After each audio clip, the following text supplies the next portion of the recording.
लड़की अचानक जाग गई। उसकी आंखों के सामने एक यूनिकॉर्न नमूदार हुआ। वह जैसे जीवन रक्षक तिनका पा गई। इस क्षण वह बेहद भूखी प्यासी थी। अगर वह जल स्रोत नहीं ढूंढ पाती तो निश्चित रूप से प्यास से मर जाती। यूनिकॉर्न सब कुछ जानने वाली आत्मा है। वह विश्वास करती है कि अगर वह यूनिकॉर्न के पीछे चलती है तो इस अभिशप्त रेगिस्तान से बाहर निकलने में कोई चिंता नहीं होगी। वे एक नखलिस्तान से गुजरे। आगे एक छोटा सा जलकुंड वास्तव में दिखाई दिया। जीवन जीने की उम्मीद हो गई थी, लेकिन उसे यूनिकॉर्न ने रोक दिया। लेकिन लड़की बिल्कुल भी नहीं मानी। अभी कुछ भी पीने से ज्यादा महत्वपूर्ण नहीं था, इसलिए वह बिना वक्त गंवाए दौड़ पड़ी। ध्यान नहीं दिया कि खतरा भी साथ आ रहा है। जैसे ही उसने पीने के लिए उठाया, उसने देखा कि यह कोई ताजा पानी नहीं बल्कि चिपचिपा सफेद तरल है।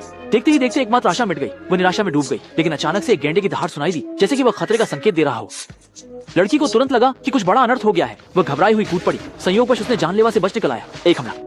दरअसल ये एक राक्षस था जो कीचड़ का उपयोग करके खुद को छोटे जलकुंड के रूप में छिपा रहा था ताकि शिकार को फंसा सके। लेकिन उसे एक ही नजर में यूनिकॉर्न ने पहचान लिया। लड़की ने अपनी भावना व्यक्त करने के लिए यूनिकॉर्न को छूना चाहा, लेकिन उसे मना कर दिया गया। यूनिकॉर्न कुछ नाराज सा लग रहा था और बिना पीछे देखे तेजी से आगे बढ़ गया। लड़की को उसके पीछे पीछे जाना पड़ा, लेकिन ज्यादा दूर नहीं गई थी कि यूनिकॉर्न अचानक रुक गया और इशारा किया कि इस जगह में कोई रहस्य छिपा है। लड़की ने जल्दी से संकेत देखे और पाया कि यहाँ बहुत नमी है और अगर गीली मिट्टी को नीचे तक खोदा जाए तो यकीनन पानी का स्रोत मिल सकता है। जैसे ही एक ठंडे पानी की धारा फूट पड़ी, लड़की ने जल्दी से पानी उठाया, खुशी से पीने लगी, जो मीठा और ताजगी से भरा था और तुरंत पूरे शरीर में भर गया। उसने कुछ पानी एक सींग वाले घोड़े को भी दिया। उनके पेट भरने के बाद वे आगे बढ़ते रहे, लेकिन जब वे गोबी रेगिस्तान पहुंचे तो अजीब तरह से महसूस किया कि कुछ नहीं होते हुए भी जमीन अचानक कांपने लगी। इसके तुरंत बाद एक विशाल प्राणी रेत से बाहर निकलकर लड़की पर हमला करने लगा।